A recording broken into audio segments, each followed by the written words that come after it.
ಮಂತ್ರದಂಡ ಇದೆ ಅಂತ ತುಂಬಾ ಮೆರಿತಾ ಇದ್ದ ಅಲ್ಲ ಶಾಸ್ತ್ರಿ ನೀನು?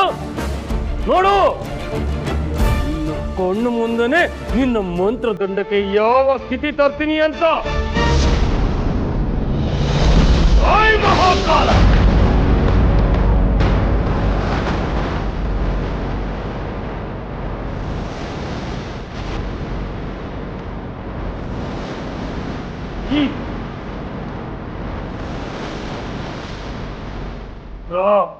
ಬಾಬಾ, ಆ ಅಮೃತ ಹಾವು ಇಲ್ಲೇ ಎಲ್ಲೋ ಹೊರಗಡೆ ಇರಬೇಕು.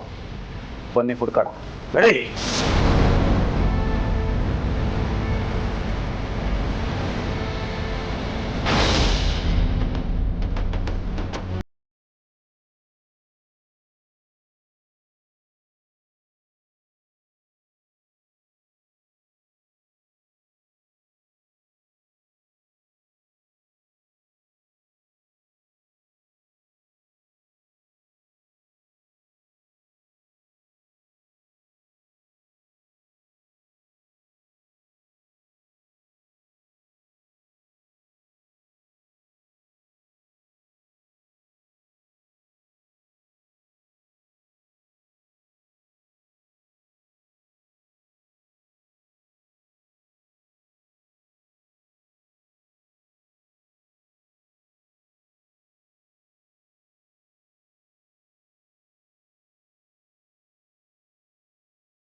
ವೈರಿ ಅಮೃತ ನನ್ನ ಕಣ್ಮುಂದೆನೇ ಇದ್ದಾಳೆ.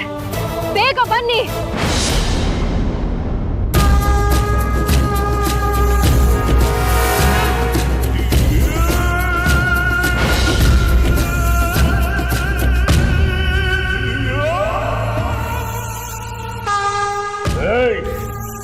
ನಿಂದರೆ ತಪ್ಪುತ್ತೀಯ. ಜೈ ಮಹಾಕಾಲ.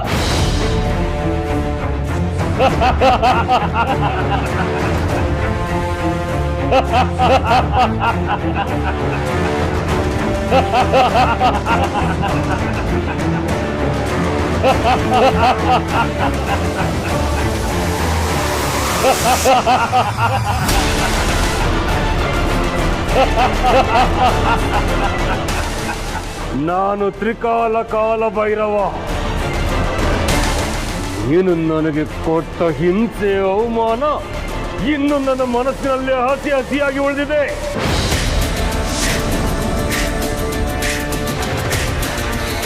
ನೀನು ಸಾಲದು ಅಂತ ಈ ನಾಗರತ್ನ ಬೇರೆ ನನಗೆ ಹಿಂಸೆ ಕೊಟ್ಟಿದ್ದಾಳೆ. ನಾಗರತ್ನ ಹಿಂಸೆ ಕೊಟ್ಟಿದ್ದನ್ನ ಬೇಕಾದ್ರೆ ನಾನು ಮರಿತೀನಿ, ಆದ್ರೆ ನೀನು ಕೊಟ್ಟ ಹಿಂಸೆಯನ್ನ ನಾನು ಮರೆಯೋದಕ್ಕೆ ಸಾಧ್ಯನೇ ಇಲ್ಲ. ಎಲ್ಲದಕ್ಕೂ ನಾನು ಲೆಕ್ಕ ಇಟ್ಟು ನಿನ್ನ ಲೆಕ್ಕನ ಚುಕ್ಕ ಮಾಡಿ ನಿನ್ನ ಸಂಹಾರ ಮಾಡ್ತೀನಿ. ಆಮೇಲೆ ನಾಗಮಣಿ ತಾನೇ ತಾನಾಗಿ ನಿನ್ನ ವಶ ಆಗುತ್ತೆ.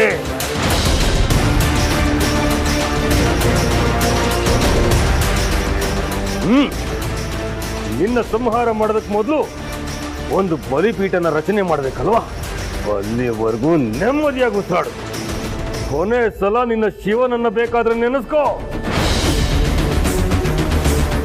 ನಡಿರುದ್ರ. ಬಾಬಾ ನಿಲ್ಲಿ. ಏನು ಊರ್ಮಿಳ, ಏನ್ ನೀವ್ ಮಾಡ್ತಾ ಇರೋ ಕೆಲ್ಸ? ಇವಳಿಗೆ ಬಲಿಪೀಠ ಸಿದ್ಧ ಮಾಡೋದಕ್ಕೆ ಹೋಗ್ತಾ ಇದ್ದೀನಿ. ಬೇರೆ ಯಾರಾದ್ರೂ ಇವಳ ಸಹಾಯಕ್ಕೆ ಬರ್ಬೋದಲ್ವಾ? ಅದು ಸಾಧ್ಯವಿಲ್ಲ.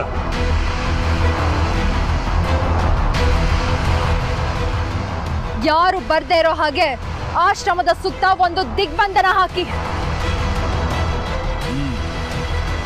ನೀನ್ ಹೇಳೋದು ಸರಿ. ಜೈ ಮಹಾಕಾಲ.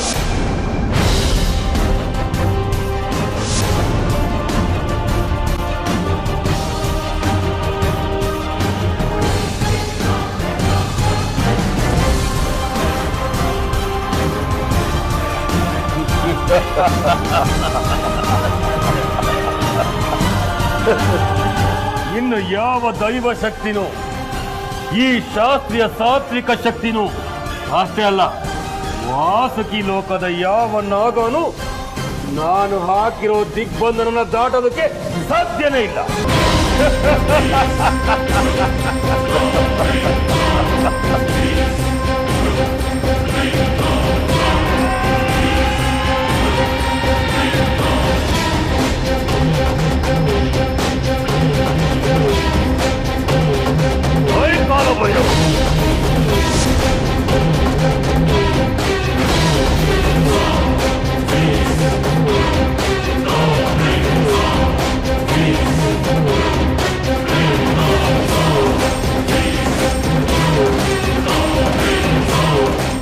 ಇದು ನಿನಗೋಸ್ಕರ ತಯಾರಾಗಿರೋ ಬಲಿಷ್ಠ.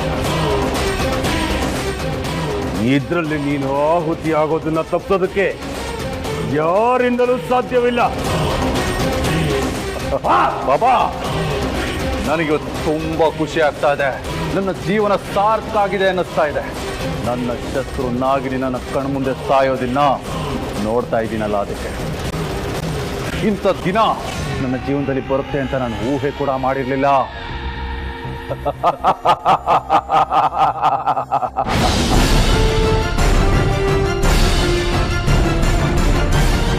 ಬಾಬಾ, ಇವತ್ತು ನನಗಾಗ್ತಾ ಇರೋ ಸಂತೋಷನ ನನ್ನ ಕೈಯಲ್ಲಿ ಹೇಳೋದಕ್ಕಾಗ್ತಾ ಇಲ್ಲ. ಒಳಗೆ ಅನುಭವಿಸ್ತಾ ಇದ್ದೀನಿ. ಈ ನಾಗಿಣಿ ನಮ್ಮ ನಾಗಲೋಕದಲ್ಲೂ ನಾನು ನೆಮ್ಮದಿಯಾಗಿರೋದಕ್ಕೆ ಬಿಡ್ಲಿಲ್ಲ, ಹಾಗೆ ಇಲ್ಲೂ ಕೂಡ. ಇಂಥವಳು ಇವತ್ತು ನನ್ನ ಕಣ್ಮುಂದೆನೆ ಸರ್ವನಾಶ ಆಗ್ತಾ ಇದ್ದಾಳೆ. ಇದಕ್ಕಿಂತ ಸಂತೋಷ ನನ್ನ ಜೀವನದಲ್ಲಿ ಮತ್ತೆ ಬರೋದಕ್ಕೆ ಸಾಧ್ಯನೇ ಇಲ್ಲ ಅನ್ನಿಸ್ತಾ ಇದೆ.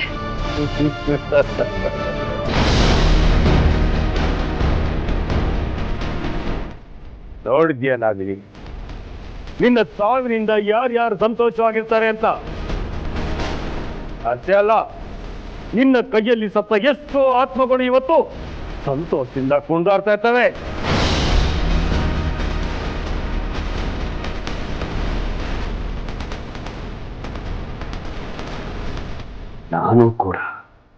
ನಾನು ಕೂಡ ಸಂತೋಷದ ಸಾಗರದಲ್ಲಿ ತೇಲಾಡ್ತಾ ಇದ್ದೀನಿ. ಅಕ್ಕ, ಏನ್ ಯೋಚನೆ ಮಾಡ್ತಾ ಇದ್ಯಾ? ಹೇಗೆ ಯೋಚನೆ ಮಾಡಿ? ಶಕ್ತಿಯಿಂದ ಗೆಲ್ಲೋಕಾಗದೆ ಇರೋದ್ನ ಯುಕ್ತಿಯಿಂದ ಮಾಡ್ಬೇಕಕ್ಕ. ಆಗ್ಲೇ ನಾವು ಯುದ್ಧದಲ್ಲಿ ಗೆಲ್ಲೋದಕ್ ಸಾಧ್ಯ. ಈ ಮಾತು ನನಗೆ ಅರ್ಥ ಆಗ್ತಾ ಇಲ್ಲ.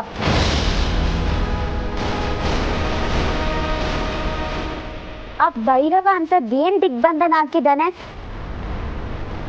ದೈವ ಶಕ್ತಿ, ಸಾತ್ವಿಕ ಶಕ್ತಿ, ವಾಸುಕಿ ವಂಶದ ನಾಗದಲ್ಲಿ ನಿನ್ ಸಹಾಯಕ್ಕೆ ಬರಬಾರ್ದು ಅಂತ ತಾನೆ. ಆದ್ರೆ ನಿನ್ ಶತ್ರು ವಂಶದವರು ನಿನ್ನ ಸಹಾಯಕ್ಕೆ ಬರ್ಬೋದಲ್ವಾ?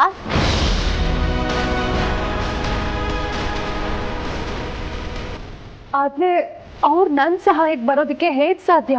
ನಿನ್ ಬಾಲ್ಯದ ಗೆಳತಿ ಯಾಮಿ ಶತ್ರು ವಂಶದವ್ರು ಆದ್ರು ಅವಳು ನಿನ್ನ ಗೆಳತಿ, ನಿನ್ ಸಹಾಯಕ್ಕೆ ಬರ್ತಾಳೆ. ಹೌದಲ್ವಾ? ನನ್ನ ಸಹಾಯಕ್ಕೆ ಅವಳನ್ನೇ ಕರಿತೀನಿ. ಯಾಮಿನಿ ನಿನ್ನ ಸ್ನೇಹಿತೆ, ನಾನು ಕಷ್ಟದಲ್ಲಿದ್ದೀನಿ. ನೀನ್ ಬಂದು ಸಹಾಯ ಮಾಡದೆ ಹೋದ್ರೆ ನಾನು ಜೀವಂತವಾಗಿರೋದಿಲ್ಲ. ನಿನ್ನನ್ನೇ ನಂಬಿದ್ದೀನಿ. ದಯವಿಟ್ಟು ಬಂದು ನನ್ನನ್ನ ಈ ಭೈರವನಿಂದ ಕಾಪಾಡು.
ಯಾಮಿನಿ, ಬಾ.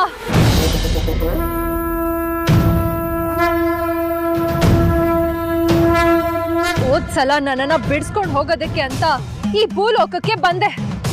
ಆದ್ರೆ ಈ ಅಮೃತ ನಿನ್ ತಲೆ ಕೆಡಿಸಿ ನಿನ್ನನ್ನ ವಾಪಸ್ ನಮ್ಮ ಲೋಕಕ್ಕೆ ಕಳ್ಸಿದ್ಲು. ನಮ್ಮ ಲೋಕಕ್ಕೆ ಹೋದ್ಮೇಲೆ ನಿನ್ನ ತಪ್ಪು ನಿನಗೆ ಅರಿವಾಗಿದೆ. ನಿನ್ನ ತಪ್ಪನ್ನ ನೀನೇ ತಿದ್ಕೊಳ್ಳೋದಕ್ಕೆ ಮತ್ತೆ ನನ್ನನ್ನ ಬಿಡಿಸ್ಕೊಂಡು ಹೋಗೋದಕ್ಕೆ ಬಂದಿದ್ಯಾ ಅಲ್ವಾ? ಇಲ್ಲ ಇಲ್ಲ. ಮತ್ತೆ ಮತ್ತೆ ನೀನ್ ಯಾಕೆ ಬಂದಿದ್ದು? ಅಮೃತನ ಈ ಭೈರವರಿಂದ ಬಿಡಿಸೋದಕ್ಕೆ.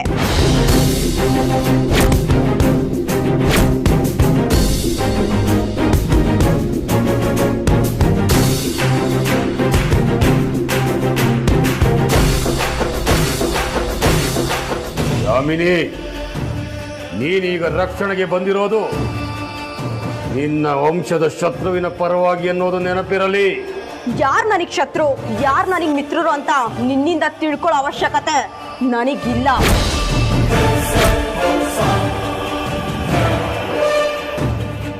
ಯಾಮಿನಿ, ಯಾಮಿನಿ, ನಮ್ಮ ಕುಲಕ್ಕೆ ಕಳಂಕ ತರ್ತಿದ್ಯಾ? ಕಳಂಕ ತರ್ತಾ ಇರೋದು ನಾನಲ್ಲ, ಅಂಟಿರೋ ಕಳಂಕನ ನಾನ್ ತೊಳಿತಾ ಇದ್ದೀನಿ.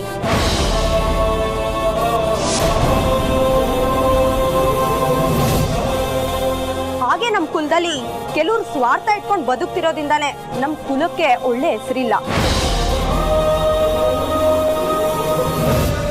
ಮಾಡಿದ ತಪ್ಪಿನ ಅರಿವಾದ ಮೇಲಾದ್ರೂ ಪಶ್ಚಾತ್ತಾಪ ಪಡೋ ಬುದ್ಧಿ ಇರಬೇಕು, ಸುಧಾರಿಸ್ಕೊಳ್ಳೋ ಪ್ರಯತ್ನ ಮಾಡಬೇಕು. ಹಿರಿಯರು ಯಾರೋ ತಪ್ಪು ಮಾಡಿದ್ರು ಅಂತ ನಾವು ಆ ತಪ್ಪನ್ನ ಅನುಸರಿಸ್ಕೊಂಡು ಹೋಗ್ಬೇಕು ಅಂತೇನಿಲ್ಲ. ಕೆಲವೊಮ್ಮೆ ದೊಡ್ಡವ್ರು ಮಾಡಿದ ತಪ್ಪನ್ನ ಚಿಕ್ಕವರು ಸರಿಪಡಿಸ್ಕೊಂಡು ಹೋಗ್ಬೇಕಾಗತ್ತೆ.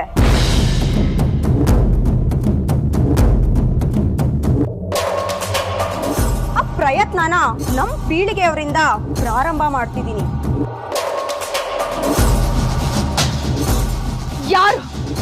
ಯಾರು ನಿನ್ ತಲೆ ಕೆಡ್ಸಿರೋದು? ಯಾರೂ ಇಲ್ಲ. ಕೆಟ್ಟಿರೋ ನಿಮ್ಮಂತವ್ರ ತಲೆನ ಸರಿ ಮಾಡೋದಕ್ ನಾನ್ ಬಂದಿದ್ದೀನಿ. ನೀನು ಸರಿ ಮಾಡೋದಕ್ಕೆ ನಿಂತಿಲ್ಲ, ಇಡೀ ನಮ್ಮ ತಕ್ಷಕ ಲೋಕಕ್ಕೆ ದ್ರೋಹ ಬಗೆತಿದ್ಯಾ. ರೋಷ, ಆವೇಶ, ಆಕ್ರೋಶನೆ ತುಂಬಿಕೊಂಡಿರೋ ನಿನ್ ಮನ್ಸಿಗೆ ನನ್ ಒಳ್ಳೆತನ ಅರ್ಥ ಆಗೋದಿಲ್ಲ ಊರ್ಮಿಳಾ. ಸ್ವಾಭಿಮಾನ ಮರೆತು ಒಳ್ಳೆತನ ಅನ್ನೋ ಮುಸುಕ್ನಲ್ಲಿ ಜೀವನ ಪರ್ಯಂತ ಒದ್ದಾಡ್ತಾ ನಿಂತರ ಬದುಕಕ್ಕಾಗೋದಿಲ್ಲ ಯಾಮಿನಿ. ಎಲ್ಲರಿಗೂ ಕಣ್ಣಲ್ಲಿ ಕಾಮಾಲೆ ಇದ್ರೆ ನಿನಗೆ ಮೈ ತುಂಬಾ ಇದೆ.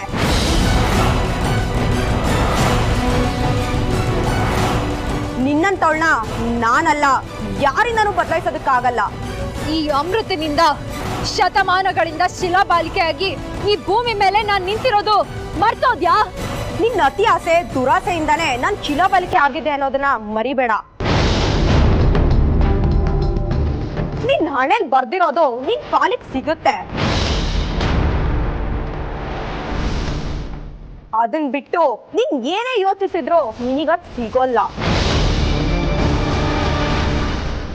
ಇನ್ನು ನಿನ್ ಜೊತೆ ಮಾತಾಡಿ ಪ್ರಯೋಜನ ಇಲ್ಲ.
ಪರಮಾತ್ಮ, ನಿನ್ಗಿದು ಸರಿ ಅನ್ಸುತ್ತಾ?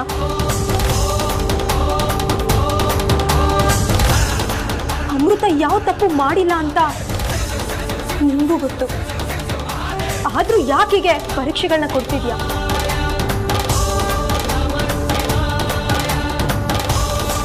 ಯಾಕೀಗ ಅವಳನ್ನ ಶಿಕ್ಷಿಸ್ತಿದ್ಯಾ? ನಾನು ವಾಸುಕಿ ವಂಶಕ್ಕೆ ಶತ್ರು ವಂಶವಾದ ತಕ್ಷಕ ಕುಲದಲ್ಲಿ ಹುಟ್ಟಿದ್ರು ನನ್ನ ತಪ್ಪಿನ ಅರಿವು ನನಗಾಗಿದೆ.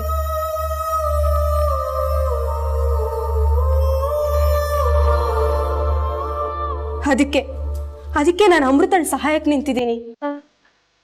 ನಾನು ಅಮೃತಳ ಪರವಾಗಿ ನಿಂತಿರೋ ಹಾಗೆ ನೀನು ನಿಲ್ಬಾರ್ದ? ನೀನ್ ಅಂಶದಿಂದ ಹುಟ್ಟಿದ ನಾಗಮಣಿ ನಮ್ ಕುಲಕ್ಕೆ ಸೇರಿದ್ದಲ್ಲ.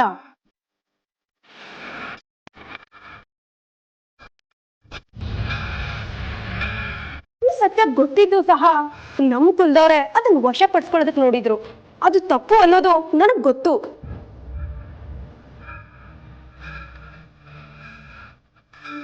ಅದಕ್ಕೆ ನಾನು ಅಮೃತಾಳ್ ಪರ ನಿಂತಿರೋದು. ಅಮೃತಾಳ್ ತರ ಒಳ್ಳೆಯವ್ರಿಗೆ ಅನ್ಯಾಯ ಆಗ್ಬಾರ್ದು. ನಾಗಮಣಿ ದುಷ್ಟರ ಪಾಲಾಗ್ಬಾರ್ದು.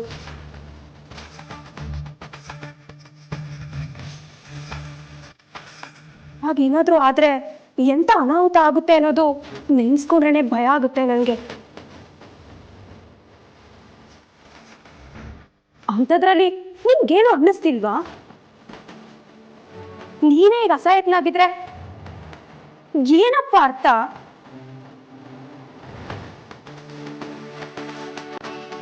ನೀನು ಆ ಮಾಂತ್ರಿಕನಿಗೆ ನಿನ್ನ ಅಂಶನ ನೀಡಿರ್ಬಹುದು, ಹಾಗಂತ ಅವನು ಚಿರಂಜೀವಿ ಆಗ್ಬಾರ್ದಲ್ವಾ? ನೀನು ಕೊಟ್ಟ ವರದ ಫಲನ ಇಷ್ಟು ಸಮಯ ಅವನು ದುರುಪಯೋಗ ಪಡಿಸ್ಕೊಂಡಿದ್ದಾನೆ, ಒಳ್ಳೆಯವ್ರನ್ನ ಶಿಕ್ಷಿಸ್ತಿದ್ದಾನೆ.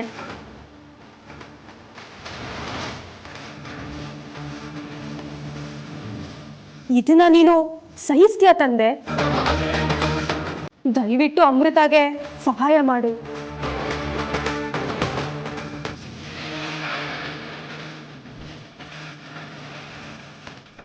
ಇದನ್ನ ನೀನು ಸಹಿಸ್ತೀಯಾ? ಹೇಳು. ದಯವಿಟ್ಟು ಅಮೃತಾಗೆ ಸಹಾಯ ಮಾಡು. ಸಹಾಯ ಮಾಡು ತಂದೆ. ನೀನ್ ಸಹಾಯ ಮಾಡದೆ ಹೋದ್ರೆ ನನ್ ಮೇಲೆ ಆಣೆ.